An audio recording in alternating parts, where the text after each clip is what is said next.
It is podcast night here at Baxter's 942 in the Highlands, my home base, home field advantage to my guests who come in very, sometimes either comfortable, maybe a little intimidated. I don't know, maybe a little bit of both. Avalon is in the house. Yep. How are you? I'm nervous. Are you? We're gonna get through this. It's gonna be painless, I promise. You're involved with something that I come across that I came across, and as I find my guests, it's generally through social media, Facebook, where we're either friends or maybe friends of friends. And I saw you're involved with. You're the founder of something that I thought was very interesting. It's called Derby City Consent. And when I went in and checked it out, I guess your statement, it's a support for survivors, not in just the city, but around the world. You are not alone, is what the message says. Survivors. Who are we targeting here? Or mainly sexual assault. It started out as sexual assault and then kind of branched out into like domestic violence and child molestation and all of these other things that also tie in. Okay. So initially I'm looking at this sometime in April 2016. Sound right? So you were in a support role for women. For everybody. At that time, Yeah, for everybody? Okay. It's always been for everyone. So males too, then? Absolutely. Okay, and then now I'm assuming kids as well. Sure. Yeah. Why did you elect to go with this? So it's kind of some backstory, and I mentioned earlier that it was kind of serious, a little bit heavy. So I'll just start from the very beginning. I grew up dancing and became a professional dancer and was touring overseas. Oh, wow. I was in China for 2 months. While I was in China, another dancer that I was on tour with raped me. So I had to... Yes. How old are you? I'm 29 now. Okay. I was 25 at the time. Okay. So this has been the last 5 years? Okay. Yeah. 4 or 5 years. Okay. So I had to continue touring with him for 2 weeks before I could come home. I was literally on the other side of the planet. I had to just keep performing. I was in shock. Like, there's no other way to put it. Clearly, you felt you were violated. Yeah. From the very beginning, I knew that something was not right. I feel like I was roofied, and he denied it. Okay. Obviously, they always deny it. So you weren't coherent during this time? No, Right. I was blacking in and out. Okay. But you knew what was I knew happening. exactly what was going on. I'm assuming someone, this is one of your co-workers, someone you trust. You trusted. Yeah. Did you report this afterwards? Did you tell anybody? I did. It was honestly a year later. Oh, so not immediately. No, because there was nothing that could be done. It was overseas. I would have had to gone to. Was he American? Or was No. He? Was he from there? No, he's Irish. Oh, okay. So, American, Irish, and in China, hired by a German touring company. So it wouldn't have mattered when I reported. I would have had to gone as soon as I woke up from the incident. What's the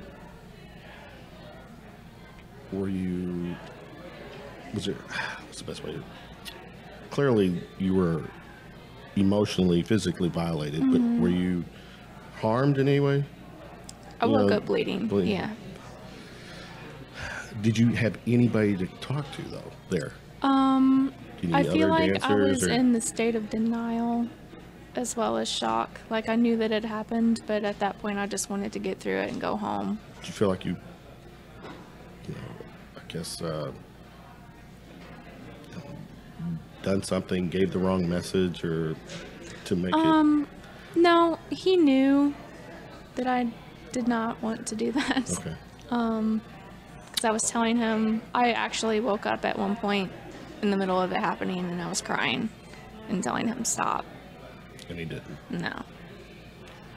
And that made it even harder, the fact that I was blacking in and out and couldn't fight back. Because I knew it was happening, but there was nothing I could do because I kept blacking out. So, I feel like my tour mate, my roommate, knew what had happened because she kind of mentioned the next morning about how sometimes when girls get too drunk, sometimes they let things happen to them that aren't okay. So is that what they were thinking, that you got too drunk? I don't know. That's what she thought, I guess. Okay. But you felt like you might have been roofied, or I had one drink. Yeah. Okay, well. Unless it was some kind of crazy Chinese alcohol, there's no telling at this Whatever, point. but you still were coherent enough to tell him to stop. Yeah. Say the words no. Yeah. Say the word no. Mm-hmm.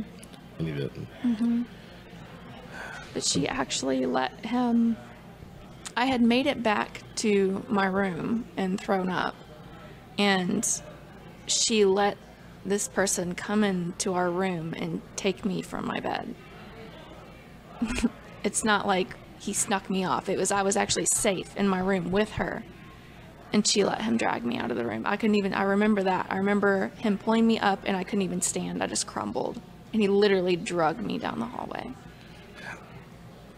So Was she involved? I don't know. I just don't think she cared. I remember her shrugging her shoulders and going, I don't know.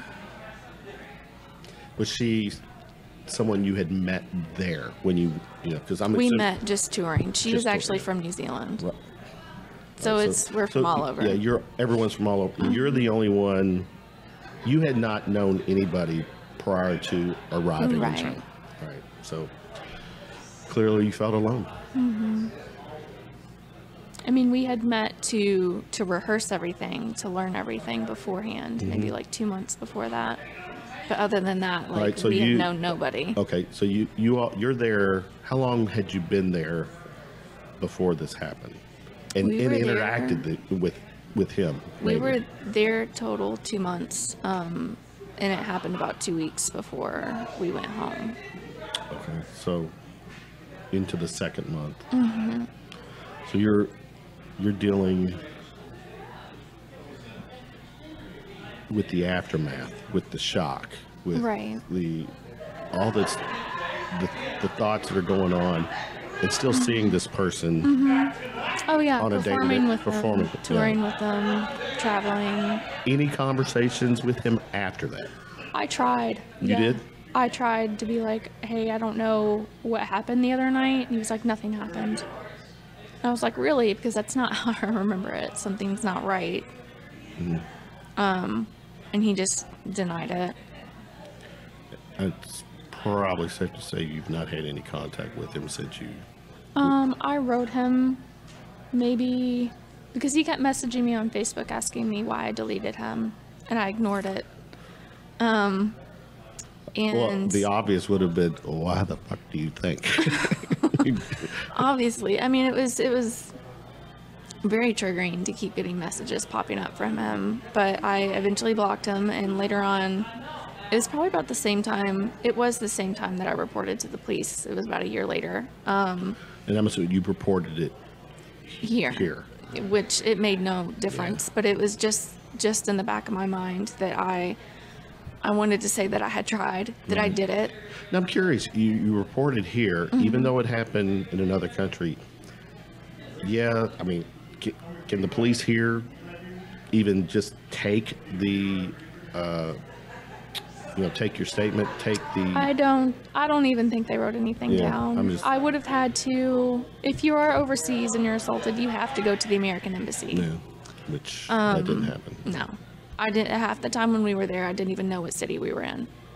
So, actually, it wasn't half the time. It was pretty much the entire time we were there. We didn't know where we were at. What was this? Now, what kind of dancing was this? Just It was Irish dancing. okay.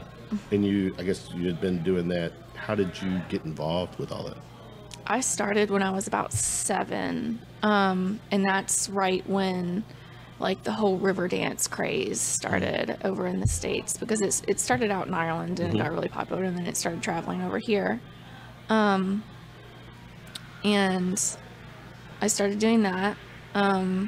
and there's competition, so I started competing and really enjoyed that and really enjoyed performing. And just from the moment I remember seeing Riverdance for the first time, I just remember thinking, I'm going to do that when I'm older. So I practiced and made audition tapes and got headshots done and all of that stuff, and sent it in and applied, and I got in. Very cool. So good for you. thanks. But then you experienced that, which, Right. you know, Yeah, I don't dance anymore. because of that. Yes. No? Okay. That's sad. Now, you do burlesque, Burlesque, yeah. but you're still active. You're actively still. I do, yeah. And you're doing it here, which I know a lot of burlesque. We probably know the same people, and the burlesque scene here is pretty fucking badass. Yeah, it There's a really lot is. There's actually, a lot it of was- really good people. Was that you heard the Harlots and Hellions? Have you heard? Yes. They were. They did their thing Saturday night. It was. At Butchertown. Yeah, I went over there and got to see them. for a Oh, little bit. nice. I wanted to go, but I wasn't Yeah, able to. it was very entertaining. I bet. I Yeah. know some of the Yeah. performers. They're really good. Very good. And then the Vixens I get to their shows too. They're incredible. So I'm definitely going to get to the Derby City Consent. I guess we're kind of staying with the. Well, I'll tell you what. We'll get back to burlesque after. So you come back. Took you a year before you felt Yeah. you had to tell somebody. I guess the authority or whatever. Report. Yeah. Probably fell on deaf ears just because it's here, or it happened there, and you're here. Right. They actually told me when I reported, the officer on the phone told me that I needed to do some creative Googling to figure it out by myself. Like, it was pretty much just shoved to the side. I mean, like, I get it, but at the same time, that was completely inappropriate and unprofessional to say to someone who had experienced trauma. Google it, is what they told me. And if it was over the phone, it's probably, his word, your word, that kind of. So, so a year, I guess. What triggered it? What made you a year later decide it was time to say something? Kind of the moment when I finally woke up, like after that happened. You realized that wasn't your fault. Oh, I know. Because you hinted around, or you kind of said that you felt like you'd, kind of help the situation. Did I interpret that right? Helped? Well, not the alcohol. You're drinking. Oh. Yeah. So. I had one drink. There was Yeah. no way. And I don't drink. I hardly ever drink. There's no way that I could have had one drink and gotten so sick. Right. And gotten so So you got delirious. sick. Yeah. Which is why I think that I was roofied. So you do. I guess I'm going to go back. What is your mindset from the time you get back up until that year? Withdrawal? Are you?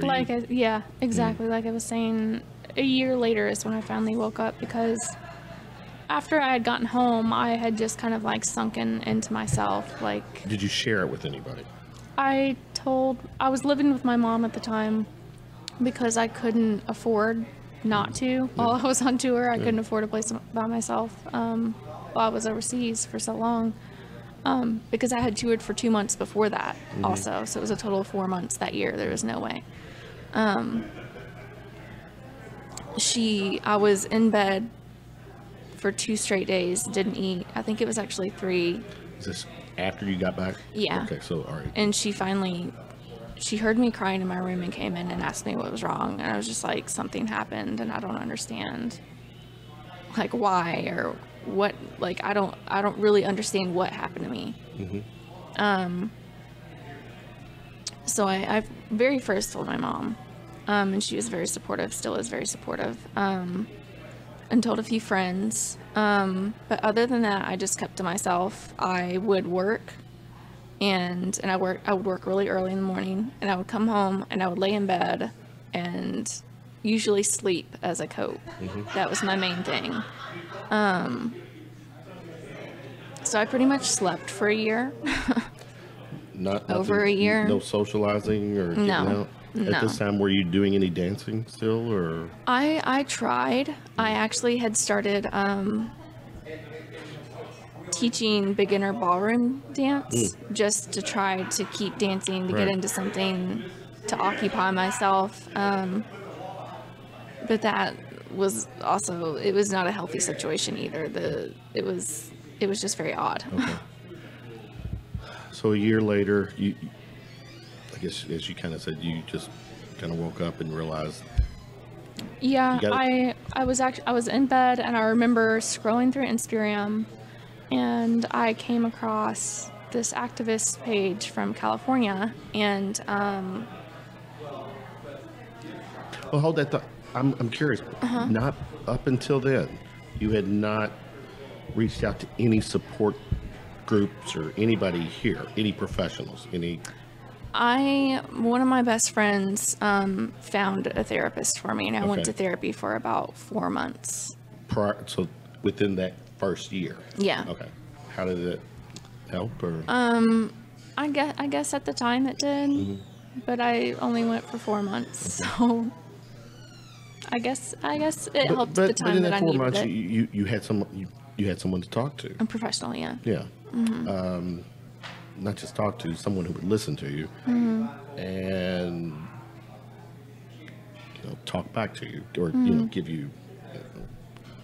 She was very good, actually. There's a lot of people who are not trauma informed and educated on rape culture, and I feel that she really was. She was very good in that way, which I didn't realize at the time because I had never talked to anybody about things like that. But looking back now, it's like, wow, she actually knew what she was talking about. So, probably safe to say that she was kind of that help or that push to get you at that point where you did reach out to the therapeutic. I mean, was it? In a sense, I feel like I had already gone past that Okay. at a point, All right. at a certain point. But she helped me internalize things, yes. Just as a side note, EMDR is very helpful for trauma. What is that? I forget exactly what it stands for. It's Keep talking. I'll Google it. EMDR. Dissociative EMDR treatments. It is. movements. I forget exactly, but it is very helpful. No, it's not the eye movement. All It right, is. Oh, it is? Mm-hmm. The eye movement desensitization and reprocessing. That is it. That Okay. is it. So if you have experienced trauma, that will help you definitely dot all your I's and cross all your T's. No pun intended, right? Yeah. So what? I've not heard of this. How does? So I guess this is for anxiety or post. Oh, it's post PTSD, Yeah, yeah. PTSD. Okay. Wow, I did not know this. And now I'm gonna. Karen, tell me what is it, or how did it? So it's basically you follow a moving point with just your eyes, and it was actually discovered by, I think she was a teacher. I can't remember exactly what her profession was, but she was walking down the sidewalk and noticed that her eyes were darting back and forth while she was thinking. And while that movement was happening with her eyes, it was easier for her to connect all of these memories and ideas in her head. So with EMDR and trauma, it is connecting all of these memories and emotions and helping connect those and internalize them and process those. In Googling, it says it does two very important things. You touched on it. First, it unlocks the negative memories Right. and emotions stored in the nervous system. So this is really brain. Secondly, it helps the brain to successfully process the experience. Is that what And it did? it's really Really? weird. Yeah. Okay. She did it for the first time and asked me from 1 to 10, how are you feeling? And I just immediately burst into tears. Oh. It was very bizarre, and she did it again, and the numbers slowly just went down and down. And Now, is that something you would still do? I mean, is this a kind of an ongoing? I would. It's very intense.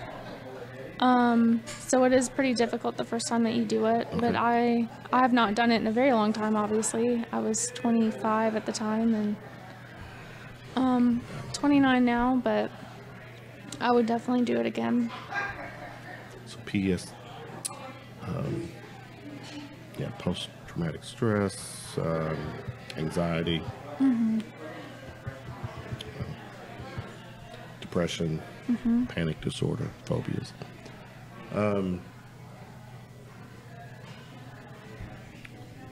Take us to where Derby City Consent then becomes.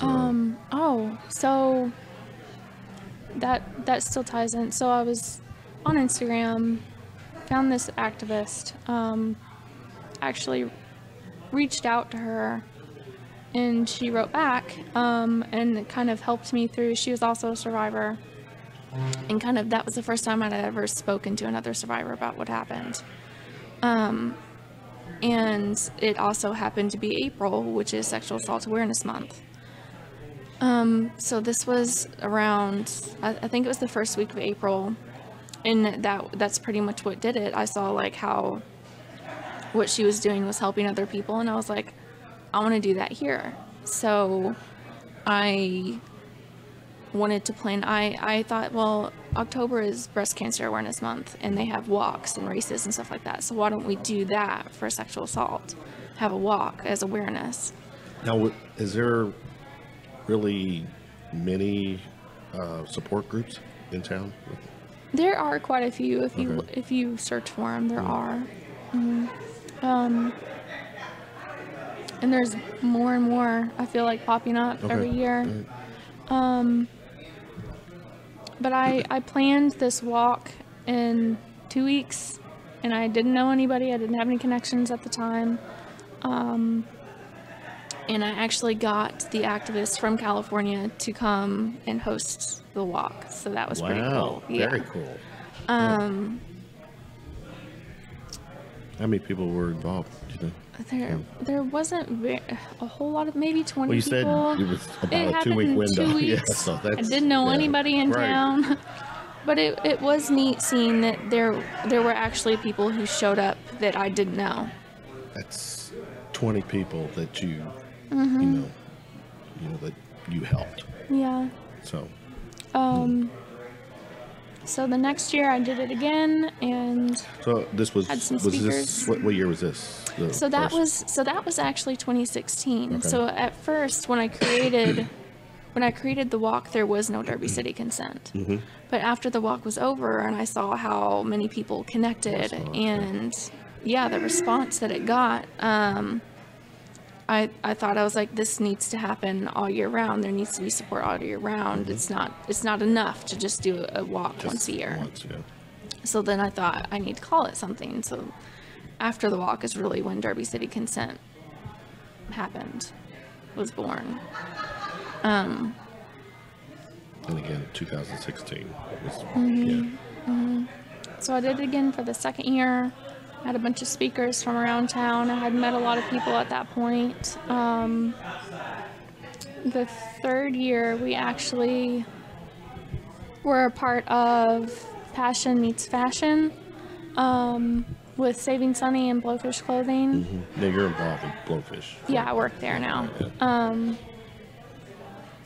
So their theme that year was survivors, and a couple of survivors got to walk the runway. So that was kind of like our walk.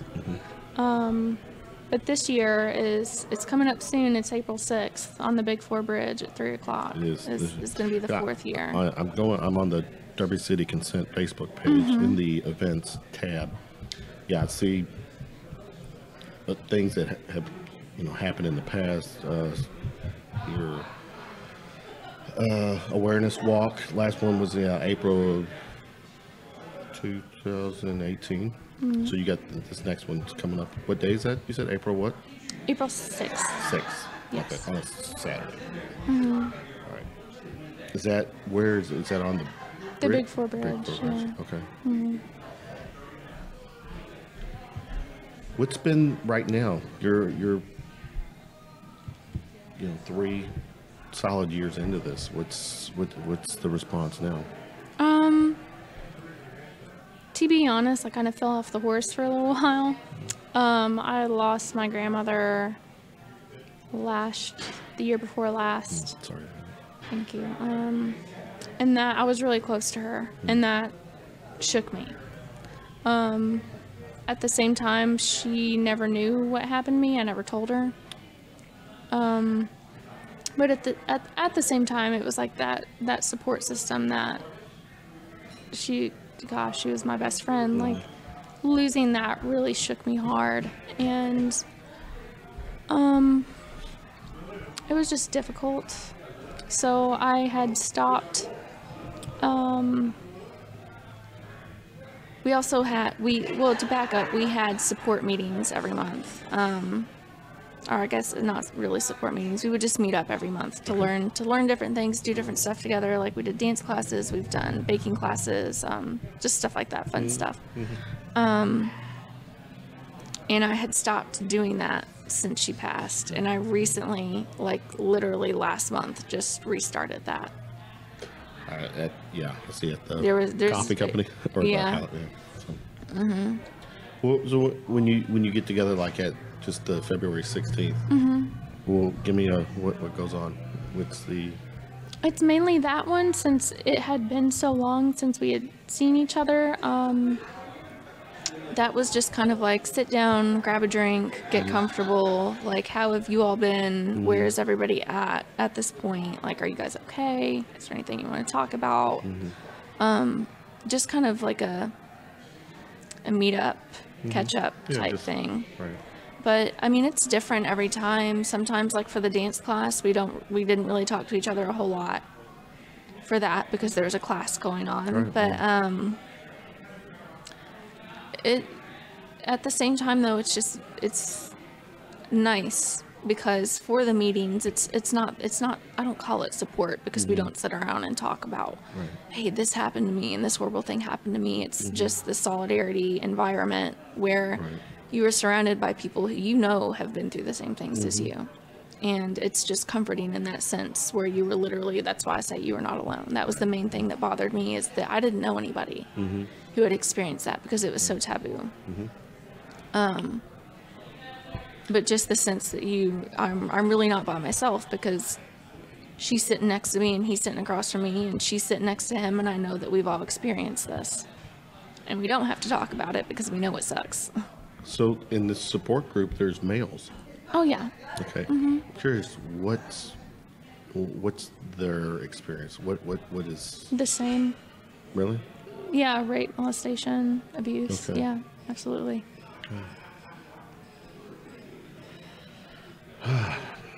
Yeah, I told you it was going to be a little heavier for this one. A little more than I thought, but this has been actually, it's, one thing about doing a podcast, I feel comfortable that I know a little about a lot of things, and I always want to know more. I just want to have conversations, so this has been very good, and I'm glad you're able to talk about it. Thank you. I'm curious, when you have these meetings, how often do you have someone come in who has just experienced something, and it's like really heavy on them? Pretty rare. Okay. But are you all in a situation where, because I mean, I don't know if you're, what's the best way to put it, almost like you're in a first response mode where they're coming in and they haven't told anybody, so they come to this support group and just that fresh hasn't happened yet. But if it did happen, I know of enough places and the responses that they need to take. I actually had a friend from college text me the morning after she was raped and asked me what to do. So in that sense, I've been through that, and that was really, really hard, because I had to basically sit with her and decide whether she was going to either go to the emergency room or take a shower. So that was really difficult. But at the same time, I'm really glad that she felt like she could reach out to me, and anybody can reach out to DCC and ask questions like that. Because nobody expects that to happen. Nobody knows what to do. It's mainly the vets that come to the meetings. At least a couple years under their belt. Yeah. I've got daughters. This sounds cliche or whatever, but well, one, I can't imagine being a dad and having to have to hear or experience someone I care for. I couldn't tell my dad. That. My mom had to tell him. How did he react? I wasn't there. I don't know. You don't know. I kind of don't want to know. He's probably very, very angry. Probably very upset. But in a quiet way, so it makes it real scary. It's a little. That's a dad. Yeah.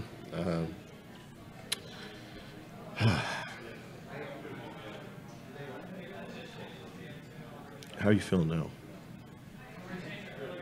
It still sucks. It sucks really bad. Does I it feel like talking about it now? Does it like?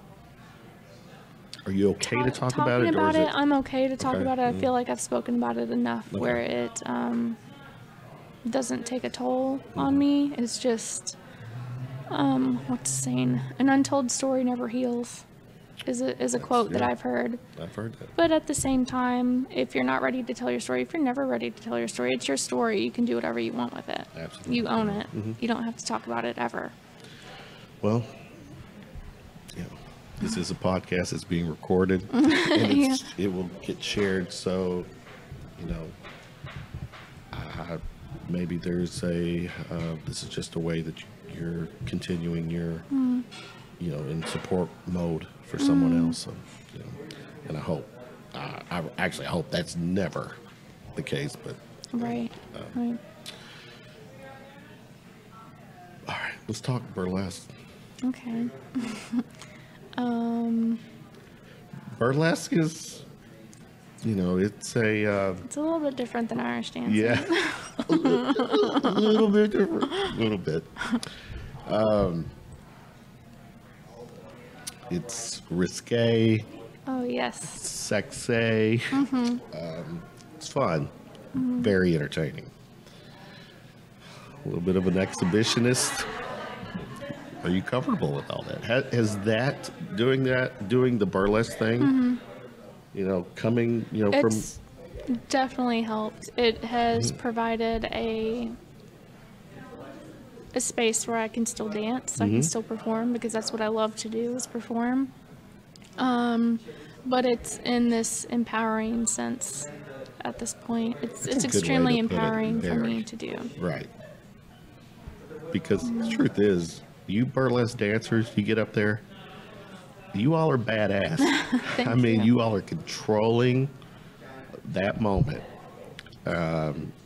It's, like I said, it's very entertaining. It's, the whole burlesque thing. It's not just the visual, but, I appreciate all the physical part of it too. And, I gotta shout out my burly mom. Who's that? Holly Harvest. She's my burlesque Yeah. mom. She was on. She was a couple months ago. Bourbontown Burlesque is her baby, and so you part of that? Yes. Okay. I'm one of her Bourbontown girls. Usually, if there's a group number, she'll ask me to help be in that, and it's always amazing because Holly choreographs some pretty amazing things. I've seen some videos. I've not been able to get to one of hers, but it's on my list. Mercury Ballroom is the next show. It's Derby night. Oh, it is Derby night. It's Derby night at Mercury. It's gonna be amazing. It's all local performers. Oh, really? Okay. I have to connect with her. Yeah. Look that up. So I think Holly didn't. I think she reached out to me not too long ago about her interest in doing some podcasting as well. Yeah, so, she wants to. So I'm here. So Holly, do that. How long you done the burlesque thing? Holly did. No, you. How long have you been doing it? She put on a what's it called? A class intensive, gotcha. and I took that, and it was 6 weeks long. We met once a week, And by the end of it, we knew like burlesque history, how to build an act, and we built an act. And the very last class was a showcase, and we all performed at the Bardstown, and it was awesome. So I had actually performed for Holly 2 years ago at Tim Faulkner for the annual Bourbon Town show. Okay. I did a duet number with Ricky J. What is your burlesque name? My burlesque name is Vivian La Resistance. La Resistance? La Resistance, yes. How'd you come up with that? Just to play off of Viva La Resistance. I wanted to be, I'm the political pinup. So there's this very feminist, my act is actually a take on Rosie the Riveter.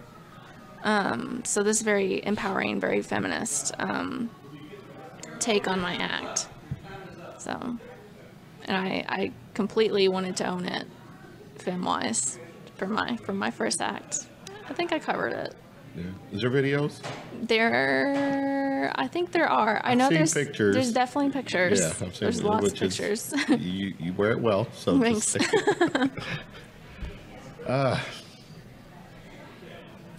What's next for you? I mean, where do you going to continue with Derby City Consent? Yeah. Yeah.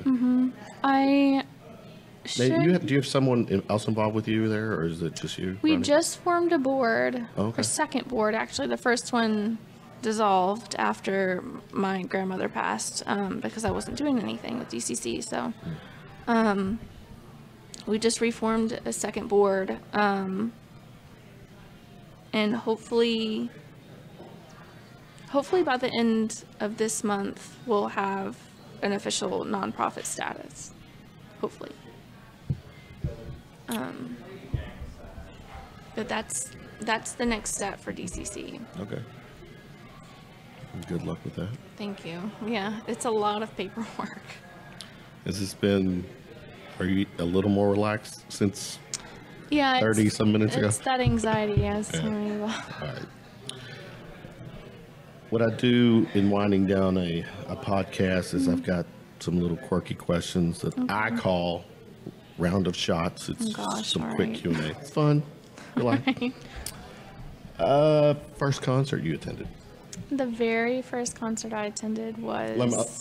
I'm going to... Are you going to guess? I want to guess. You should guess. Boy band? It was a boy band.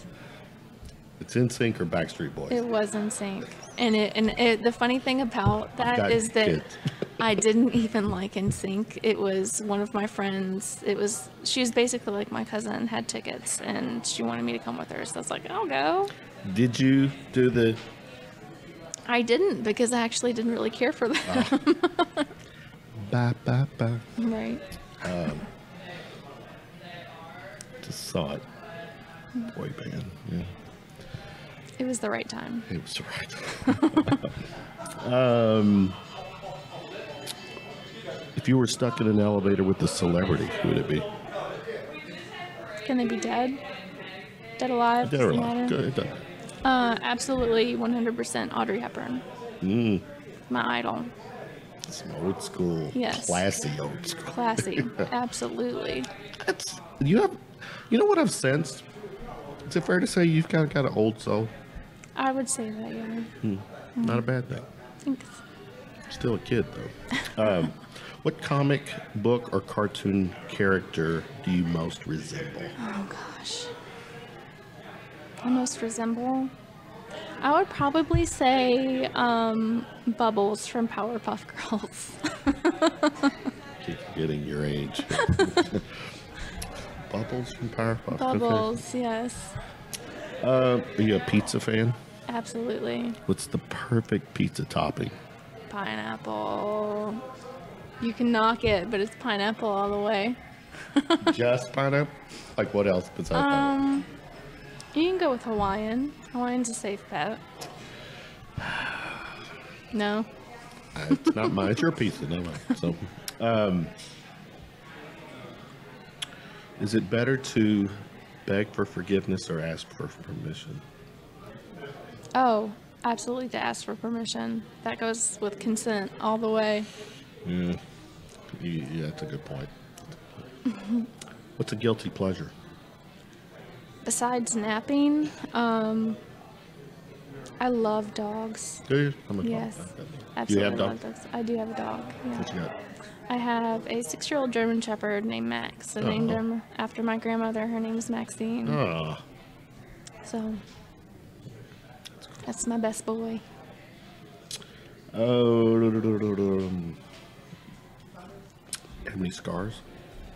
I do. I had foot surgery when I was younger. What's? I guess the follow up is that if you with the scar, what's the weirdest story? Weirdest scar you have?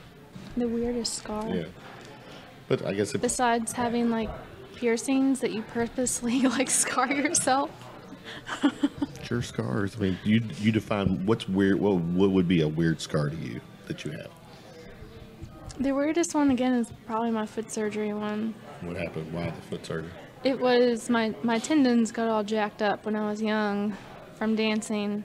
Oh, So they went really? in and Fixed it? sanded some bones and cut some stuff and pinned it back together. And I used to have a screw in my foot, but I made him take it out because you could see it. Oh, you could actually see You it. could see really? it through the skin, and it really grossed me out. So I went back in and cut that out for me. Wow.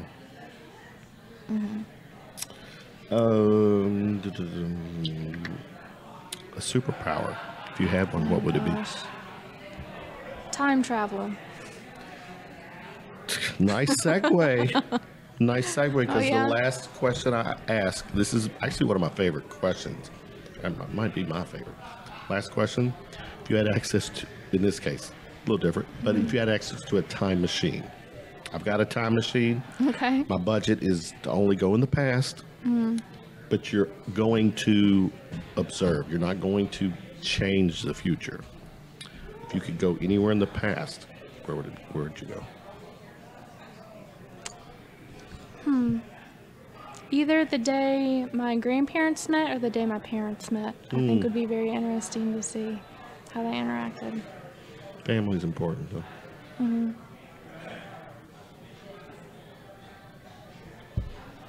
Very good. Besides dancing, this last one, what other secret talent did you have? I used to play guitar and violin. My dad used to own a music store. Here in town? Were you always always Born, bred, and buttered. Okay. Yeah. And butted. Yeah. Butted. Yeah, he used to own a music store, and he is a guitar legend. What's his around name? town. His name's Billy Sutherland. I've heard of Billy Sutherland. That's my dad. Oh, wow. That's my father. Music is very important to me. I'll get him on here. He'll talk about well, I'll make it happen. Takamunis all day. Definitely, because I'm always, fortunately for me, I got a lot of musicians, friends who are musicians, and that's how actually I landed here nice. on Tuesday nights, because before I was just doing an audio, so it was through the people would call in through a online show, and I had been wanting to do an on-site podcast, so my buddy Kevin Cummings is a standing gig here on Tuesday nights. He's like, come here. This is the perfect place for you. And that's when I got here. I was like, yeah, I've been doing this. Actually, it's been a year. Doing Nice. it here. So I'll definitely reach out to him. Yeah. I'm sure he's got some killer stories. So Yes. that makes for, and yes, having musicians come on, it's good. So Avalon, is that your real name? It is. It is your real name? It At is. first, when I saw that, I was like, is that her Stage burlesque name? Yeah, or- no, I actually it's a didn't beautiful even. name. I thought about not even changing it for my stage name, but I was like, It would've worked. Right. Give me the history of that. Your name. Avalon is, for the story of King Arthur, is. I know that, but why were you named that? Oh, I have no idea. Oh. They liked it. Well, it was the name of my parents' wedding album, Roxy Music. Avalon was the album. So Oh, there you go, baby. that's that story. Staying with the whole music thing. Very cool. Well, thanks for hanging out with me. Thank you. I learned some things, Good. and of course, wish you well. Thank you. I will definitely be in touch with Holly because I want to check out. Oh yeah, rack that woman's brain. Yeah. So then help you guys out, promote whatever you all need. But again, hang out. Thanks for hanging out. And if anything you need with DCC, give me a holler. I'll help in any way I can. Yay, this wasn't as nearly as terrifying as I was expecting it to be. Yeah, you did good. Thanks.